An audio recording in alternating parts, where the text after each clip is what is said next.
Avão é o terceiro filho da família Pera, e apesar das aparências, ele é o capeta em forma de guri, quase que literalmente. No início, toda a família Pera acreditava que Zezé nasceu sem nenhum poder. O único normal é o Zezé e ele nem sabe ir no banheiro ainda. Mas o baixinho só precisou de um tempinho para revelar ao mundo que ele tinha 20 poderes diferentes. Pois é, se prepara, pois iremos citar todos eles aqui. Preparados? Lá vai. Ele tem mudança de aparência, onde ele pode assumir principalmente a aparência de outra pessoa. Forma de demônio, que faz ele assumir uma forma grotesca, bem forte e ágil. Clonagem, que até onde vimos, é capaz de replicar umas 10 versões dele mesmo, todas ainda tendo acesso a enorme lista de poderes. Alta inteligência, que apesar de não ser tão desenvolvida como a de um adulto, é muito desenvolvida para um bebê. Manipulação de tamanho, que o faz ficar gigante ou muito pequenininho. Visão laser, que pode realizar um disparo contínuo ou intervalado. E a lista também inclui pele metálica, pele de gosma, pele de água, pele de fogo, pele de fumaça, disparo de raios, viagem dimensional, telecinese, levitação, intangibilidade, super força, teleporte, super velocidade e andar sobre paredes. Ufa, é até um pouco difícil falar sobre a real magnitude de todos os poderes do Zezé, pois afinal ele é só um bebê e está bem longe de ainda colocar todas essas habilidades em bom uso. No entanto, o Zezé tem o grande potencial de se tornar um herói insuperável no futuro. Afinal, nenhum herói no universo dos Incríveis costuma ter mais do que 2 poderes. Então, assim que esse bebezinho crescer, ele valerá por todos os heróis que foram mortos pelo plano de Síndrome. E até que esse dia chegue, o primeiro lugar fica para outra pessoa. Golden Freddy. De todas as inúmeras crianças que William Afton assassinou, tem ama que possui um ódio gigantesco, incalculável e até diabólico pelo homem, e essa criança é Cassidy. Até hoje não sabemos o real motivo do porquê o ódio de Cassidy supera o das outras crianças, mas após possuir o animatrônico Fredbear, Cassidy dedicou todo o seu pós-vida a assombrar William Afton, custe o que custar. Lembra quando eu disse que o William estava em um sono eterno depois do FNAF 6? Bom, na verdade, ele estava sendo torturado incessantemente pelo Golden Freddy no além. A propósito, tem uma teoria que diz que a própria Ultimate Custom Night seja, na verdade, um pesadelo criado pelo Golden Freddy para assombrar o William com todos os animatrônicos que ele já atormentou. Também existe a teoria de que Cassidy não é a única alma dentro de Golden Freddy e que há uma segunda alma, provavelmente da criança chorona ou de um personagem misterioso chamado Toinsk, ou aquele que você não deveria ter matado. Mesmo quando William estava em um estado cadavérico no hospital, descrito no livro The Man in the Room 1280, o Golden Freddy nunca permitiria que William morresse e continuava atormentando ele com pesadelos e visões das crianças que ele matou. Sua consciência, apesar de não demonstrar tanta inteligência, é tão poderosa e insistente quanto a de Afton, tanto que ela também foi upada para os computadores quando teve sua placa escaneada. Por causa dessa quase onipresença, Golden Freddy também tem a habilidade misteriosa de entrar em qualquer quarto, mesmo que todas as portas e janelas estejam fechadas. E seu jumpscare é tão poderoso que ele até consegue quebrar a quarta parede, fechando o próprio jogo no processo. No entanto, o ódio do animatrônico acaba extrapolando as vezes e ele assombra mais do que só o William Afton. Adultos, no geral, também costumam ser o alvo das aparições do Golden Freddy, mas crianças e outros animatrônicos sempre são poupados por... A partir daqui, entramos no território dos deuses, onde o nível de poder chega a níveis extremamente altos. O Homem-Aranha Cósmico é o Peter Parker que foi escolhido pela Força Enigma, o Deus da Luz, para ser o Capitão Universo. O Deus da Luz foi criado junto com o Universo, em resposta à aparição do Deus das Trevas. Ambos os deuses viviam em uma espécie de guerra. Porém, a Força Enigma percebeu que compartilhar o seu poder entre inúmeros hospedeiros era ineficiente contra a Força das Trevas. Então, o Deus da Luz decidiu que a melhor opção seria concentrar todo o seu poder em um único portador. Esse hospedeiro ficou conhecido como Capitão Universo, e por mais que esse nome não seja dos melhores, ele é sim bastante poderoso. Quando uma pessoa se torna o Capitão Universo, ela ganha novos poderes, memórias e o traje do Capitão Universo. Os poderes do Capitão Universo são geralmente temporários e duram tempo suficiente até que o problema seja resolvido. Porém, no Universo 13, o Homem-Aranha reteve os poderes por bastante tempo, até ser morto por um dos seus inimigos. Esse é provavelmente o aranha mais poderoso de todo o Aranhaverso da última década. E quanto a isso, não tem nem muito que a gente discutir. O game foi um sucesso estrondoso, e mesmo depois do seu auge, continuou sendo muito querido pelos fãs. E possui algumas características que fazem ele ser Sua força é tamanha que só para você ter um vislumbre, ele é capaz de carregar quantidades inimagináveis de itens em seu inventário. Coisas pesadas como bigornas, por exemplo, que juntando tudo pode ultrapassar milhares de toneladas brincando. E se você acha que isso não é o suficiente, em Minecraft a gente tem um modo criativo que permite o Steve sair voando, ser imortal, ser imune ao dano, conseguir respirar debaixo d'água, além de conseguir destruir qualquer bloco do jogo com um único golpe. Talvez seja meio complexo comparar ele com outros jogos, mas definitivamente dentro de Minecraft não tem nada que consiga superar o Steve. E por hoje é isso, galera. Comenta. Golbe, hora de aventura.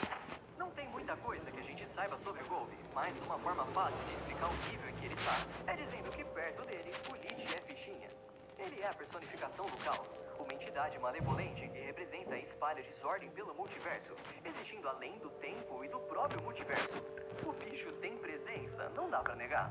Golbe é um personagem que apareceu muito pouco durante a série, sendo na maior parte das vezes referenciado com grande temor e medo. Ele é a encarnação do próprio caos, sendo um ser cósmico meio Lovecraftiano com poderes provavelmente ilimitados. Além de ser um deformador da realidade, Golbe é imortal, existe além do tempo, sendo muito mais poderoso que o Prismo. Consegue manipular a existência da mesma forma que também manipula a não existência, cria portais e também controla o espaço de forma plena. Não só isso, como ele também pode manipular o clima em grande escala, tem manipulação biológica, transmutação, absorção e nulificação de magia, telecinese, apagamento de existência e por aí vai. Um dos seus maiores feitos foi apagar da existência a esposa do mágico em um nível tão profundo que nem mesmo o Prismo foi capaz de trazê-la de volta. Puxa, cara, esse nunca tinha rolado antes. Seu poder está, portanto, além dos limites do multiverso. Outro feito impressionante foi transformar uma versão do Lich, que conseguiu trazer destruição e morte para a Terra de Yu, em uma forma geométrica e inanimada, apenas com seus pensamentos. Caos, Aladdin. Por essa, você não esperava, né? Acredite se quiser, mas esse gatinho é o ser mais overpower que você vai ver hoje. No universo de Aladdin, Caos é uma entidade que personifica todo o caos e travessuras desse universo. Até o próprio gênio já assumiu que só um fio do bigode desse gatinho já tem mais poder do que um palácio inteiro lotado de gênios. Quanto aos seus poderes, obviamente, ele também tem uma lista enorme, mas o mais curioso é que Caos pode conceder desejos, assim como o gênio, sem se limitar às 3 condições de matar, ressuscitar ou forçar alguém a amar.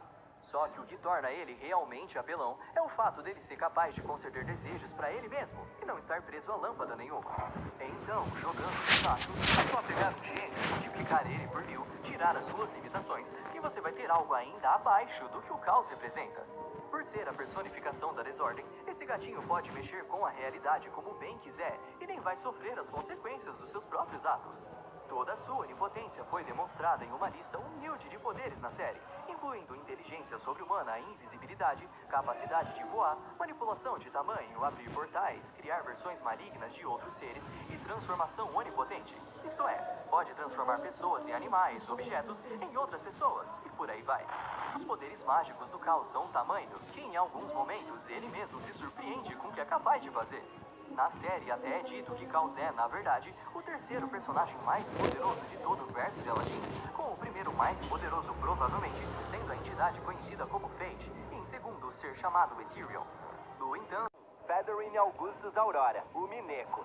Na vasta cosmologia de Umineco, acima de todas as dimensões superiores e planos espirituais, e até mesmo acima do exterior do multiverso, onde somente as entidades mais transcendentais podem existir, está localizado o domínio das bruxas. Só que mesmo aqui existem extensões e planos, e bruxas Voyager como Bug Castle conseguem ir além dos metamundos e alcançar o mar de fragmentos, o próprio Omniverso. E com isso eu quero dizer que absolutamente tudo que foi criado e existe pode ser acessado daqui, o que permite que as Voyagers consigam transitar livremente pela infinidade de fragmentos e manipular qualquer obra ficcional de forma completamente irrestrita. Assustador, certo? Mas esse ainda não é o limite do domínio das bruxas. Existe uma única bruxa que foi além, aquela que superou a hierarquia de irrestrição dos metamundos, a criadora da Cidade dos Livros e roteirista de toda o Mineco, Featherin Augustus Aurora, a bruxa que superou o infinito. Pra vocês terem noção noção do quão ridiculamente inconcebível é a Cidade dos Livros, toda Umineco equivale a apenas um desses livros. Mas de quantos? De infinitos!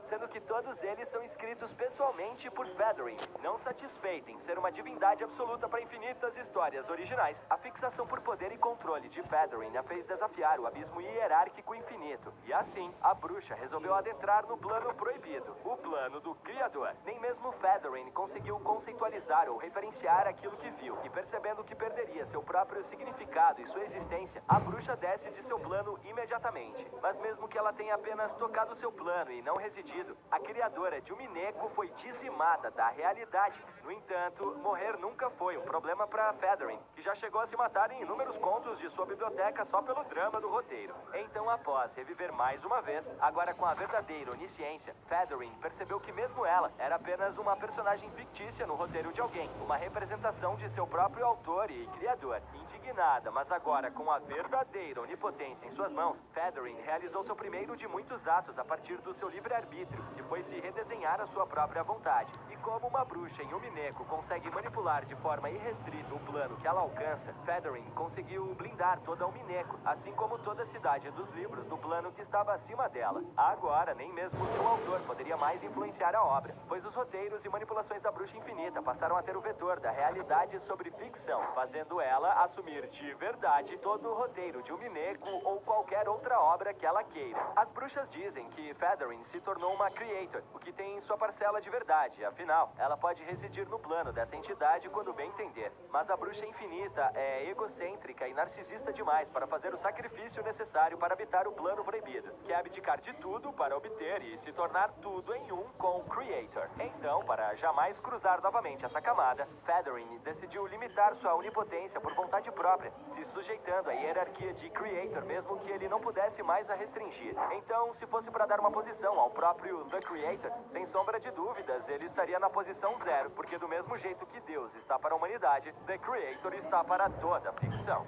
Eu sei, queridos Ultra Creator, sem sombra de dúvidas, ele está... Eu sei, queridos Ultranerds. Deus. E não podíamos deixar de fazer essa menção honrosa. O filme Príncipe do Egito é um longa da DreamWorks que conta a história de Moisés, o que automaticamente tornou Deus um dos personagens do estúdio. Então, se fosse para darmos uma posição para ele neste ranking, seria logo acima da morte, por motivos mais que óbvios, né? E assim, encerramos nosso ranking. Quem diria que tinha tantos personagens apelões assim, não é?